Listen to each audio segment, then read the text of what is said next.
Olá pessoal, eu tô aqui no meio das gravações do Physioplant Master e dei uma paradinha agora para gravar uma aula exclusiva para vocês aí do grupo do WhatsApp do Universo Plantado, tá? E eu escolhi um tema que vocês seguido pedem ajuda para entender, que é falar sobre potencial hídrico. Assim, sinceramente, é um tema que assusta bastante as pessoas, tá? Então, obviamente, a gente não tem todo o tempo do mundo aqui nessa microaula para falar sobre isso, mas eu vou tentar dar uma resumida e uma relembrada, uma revisada com vocês no que é potencial hídrico, tá? Pessoal, uma coisa que a gente precisa lembrar é que essa dinâmica de balanço hídrico, de movimento de água na planta é extremamente importante para que a planta consiga manter todos os seus processos sempre ativos, tá? E aí, nesse sentido, uma das maneiras que a gente tem de descrever essa dinâmica de água, tanto na planta como um todo, como nas células, é utilizando esse conceito de potencial hídrico, tá? Então, o que que vem a ser o potencial hídrico? Vejam só, o potencial hídrico é um parâmetro onde a gente avalia, como está o status da água, seja na célula ou na planta, tá? E a gente pode dizer que, ah, o potencial hídrico, que é geralmente chamado pela letra grega psi, ele é a energia livre, e isso é um conceito lá da termodinâmica, né, para, trabalho, tá, que é o como o pessoal fala geralmente, lá na física. De maneira resumida, tá, é, o, entre aspas, "desejo" daquela solução em se movimentar. Bem entre aspas, tá, só para que fique didático, tá. Então, vamos resumir assim, como sendo um desejo ou uma energia para realizar algum movimento. Logo, quanto maior for o psi, maior vai ser o desejo pelo movimento ou essa energia para realizar movimento, tá? E o que que define o potencial hídrico ou o psi? Existem três componentes principais do potencial hídrico. O primeiro é o psi-s, que é o potencial osmótico ou potencial de solutos, de solução. Depois a gente tem o psi-p, que é o potencial de pressão ou a pressão de turgor, e o psi-g, tá? Que é o potencial gravitacional. Dentro de um contexto de aula, maior do Physioplant Master, eu explico e mostro por que que o Psi-G ele acaba sendo irrelevante na maioria dos casos e a gente acaba deixando esse parâmetro de fora. Então, a gente pode, de maneira geral, definir o Psi, ou potencial hídrico, como sendo a soma de o potencial osmótico mais o potencial de pressão, tá? E uma outra coisa que é importantíssima a gente lembrar é que, quando a gente fala em potencial, a gente sempre vai estar comparando com algo, então é um parâmetro relativo e, nesse sentido, a gente usa geralmente como referência a água pura, que, como vocês vão ver agora, tem um potencial hídrico de zero, tá? Então, a água pura, ou seja, aquela água sem nada de sais, por exemplo, água destilada ou água deionizada, ela tem um potencial hídrico de zero, tá? E aí, obviamente, para ter um potencial hídrico de zero, ela tem que ter um potencial osmótico de zero e um potencial de pressão também de zero, certo?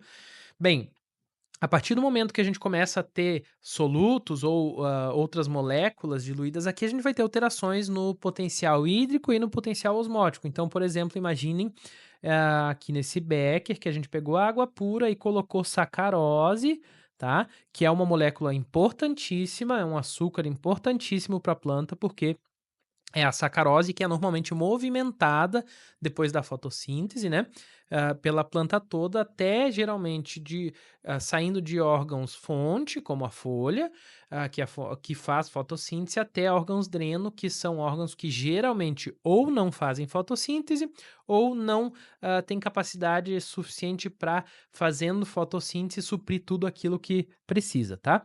Então, a gente adicionou sacarose aqui até chegar a uma concentração lá de 0,1 molar. Isso vai fazer com que o potencial osmótico ele seja reduzido, tá? Então, aqui vai para menos 0,244.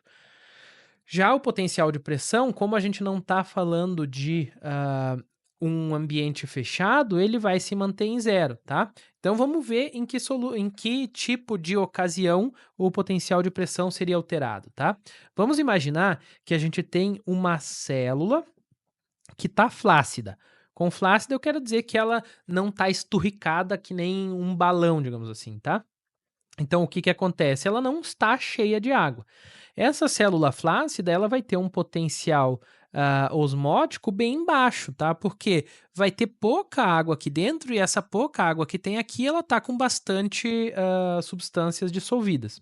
Não, o potencial de pressão vai estar em zero, porque essa célula ela não está esturricada ali na parede celular, e aí, a partir do momento que a gente pega essa célula que está com potencial hídrico de menos 0,732 e coloca nessa solução de sacarose que está com potencial de menos 0,44, pessoal, o que, que vai acontecer? Sempre o movimento vai ser daquele que tem maior energia livre, lembra? Opa, livre, para um que tem menor energia livre. E quem que vai ter maior energia livre? Quem tem, obviamente, o maior psi, né? E aí, nesse caso, sempre vocês lembrem que o padrão de referência é a água pura. A água pura tem um psi de zero, tá? Então, quanto mais pura a água, maior a energia livre dela para realizar esse movimento. Então, pessoal, como essa solução aqui ela tem um psi de menos 0,244, esse valor aqui, de menos 0,244 MPa, ele é bem maior do que esse valor aqui da célula de menos 0,732. Logo, o que vai acontecer é que a água vai sair aqui da solução, as moléculas de água vão sair da solução e vão entrar na célula. A partir do momento que começa a entrar na célula, a célula aumenta de tamanho até chegar na parede celular e ficar esturricada. Ficou esturricada, vai gerar o que a gente chama de pressão de turgor ou potencial de pressão. Vai aumentar, tá? E vai fazer com que o potencial interno da célula e o externo aqui de fora fiquem iguais, isso vai levar a um equilíbrio, certo? Como entrou a água vindo aqui da solução, em teoria, só o que entrou foi água pura, o que vai acontecer é que o soluto que estava aqui dentro vai ficar mais diluído, ou seja, a gente vai ter o mesmo número de substâncias ali dentro, só que vai ter mais água. Isso vai fazer com que o potencial osmótico que deriva da concentração de solutos, ele seja aumentado, ou seja, a solução que está ali dentro vai ficar mais próxima de ser pura. Beleza? Aí a gente tem o processo de saída da célula, é um processo muito similar, tá? Então vamos imaginar que a gente agora está com aquela célula lá túrgida, né, esturricada, com potencial hídrico de menos 0,244 e a gente coloca ela numa solução de sacarose de 0,3 molar, que vai ter um potencial hídrico de menos 0,732. Então, lembrem, sempre vai da maior energia livre para a menor energia livre. Maior energia livre é maior potencial hídrico, tá? Então, quem que tem o maior potencial hídrico aqui nesse caso? A célula, né? A célula está com potencial de menos 0,244 e a solução menos 0,732. Ou seja, a gente larga essa célula aqui, ela vai começar a perder água. Começou a perder água, aquela célula estava túrgida, estava esturricada, ela vai começar a murchar e vai perder aquela pressão de turgor que ela tinha gerado. Então vejam, depois do equilíbrio, o potencial de pressão ou a pressão de turgor vai se aproximar de zero até o ponto que ela chega em zero, né? E aí o que vai acontecer com o potencial osmótico lá dentro?